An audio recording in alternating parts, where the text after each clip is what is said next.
Okay, so for video 2, our next part of the atomic structure is the structure of an atom. Okay, so from first year, we know that atoms are made up of 3 subatomic particles. You've got your proton, you've got your neutron, and you've got your electron. Okay, so absolutely every single atom of every single element is made up of these 3 subatomic particles. Okay, so when we're looking at this, you've got 2 different types of particles in here, and you've got one coming outside round it. Okay, so the central part, which is this part in here, is called your nucleus. Your nucleus contains the protons and the neutrons. Okay, so in every single atom, your nucleus has the protons and the neutrons in there. As for the electrons, these are going round the outside, what we call orbiting. So they are orbiting the nucleus just like the planets orbit the sun, and they're orbiting in energy shells. Okay, so we've got one energy shell and we've got 2 energy shells. So for example, in this atom, we have 1, 2, 3, 4, 5, 6, 7, 8, 9 electrons. Okay, so moving on, we've got your nucleus and you've got your electrons and your energy shells. Okay, we're going to talk about the mass, the charge, and we've already done the location of them. So your location of the proton is in the nucleus. Your location of your neutron, remember, we're going back here, got them in here, it's in the nucleus. And your electrons, going round the circles, remember they're orbiting, they're constantly moving, they are orbiting the nucleus.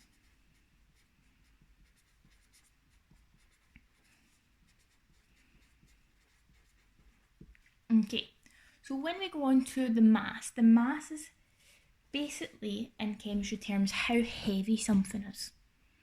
Okay, so we measure our mass in atomic mass units, AMU.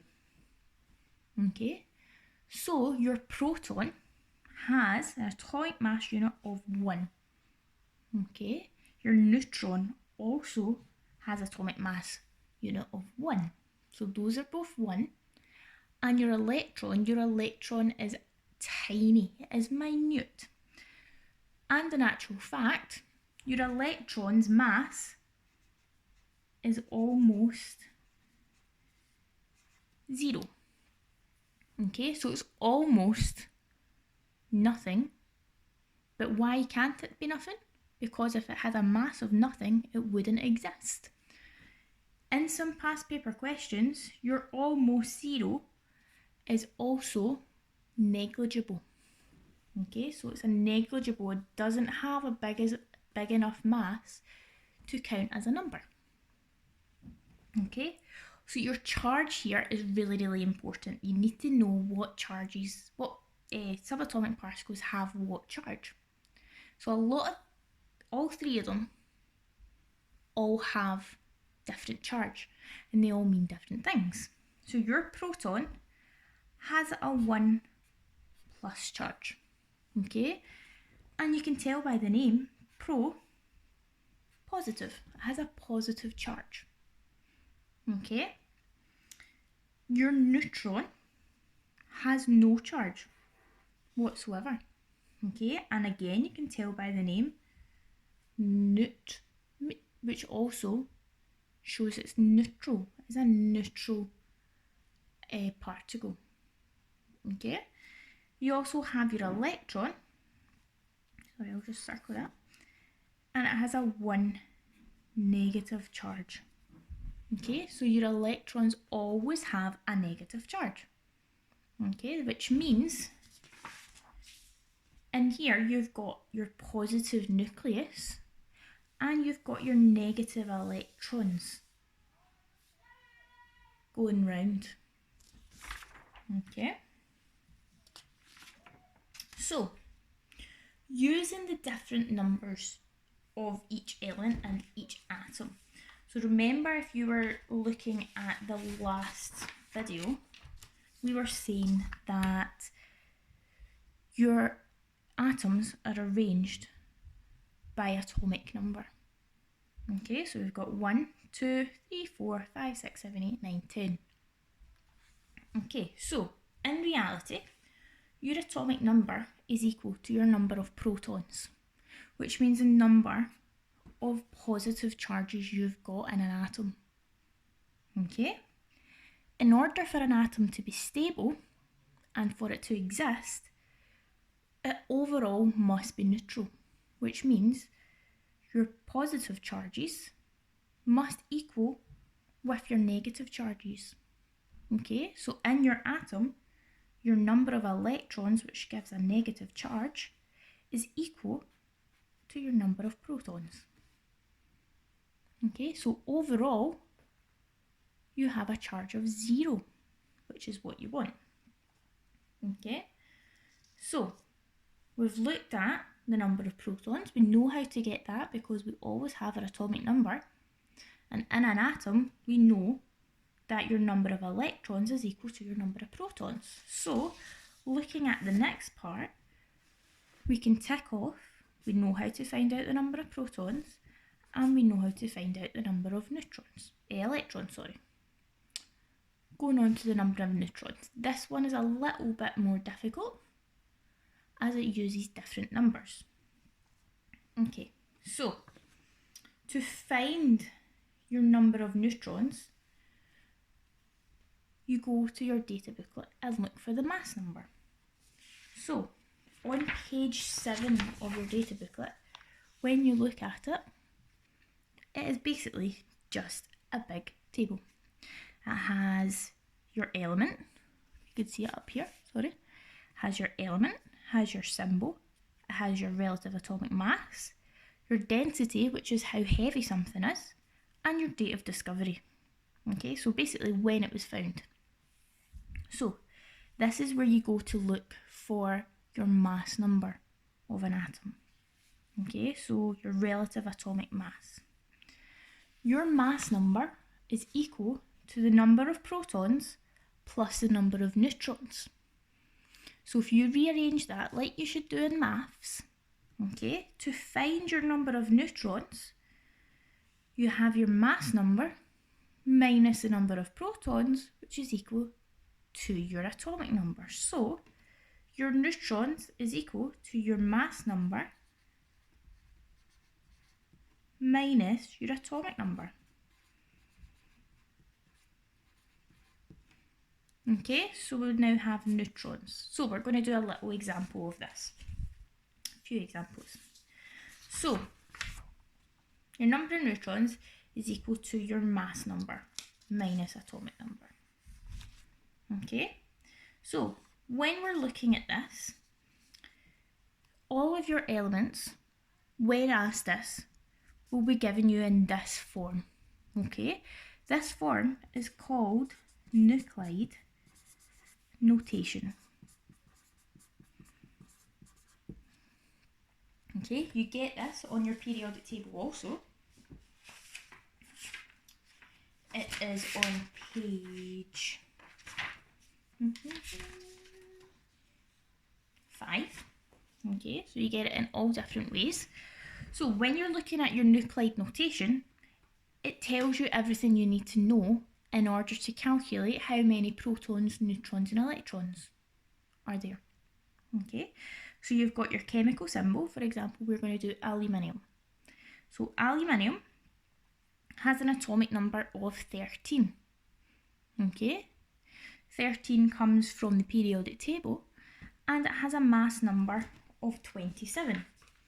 And if you look at this on your page 7, your aluminium, go along to relative atomic mass, has a mass of 27. Okay, this is in alphabetical order, which makes it a little bit easier when you're looking for mass numbers.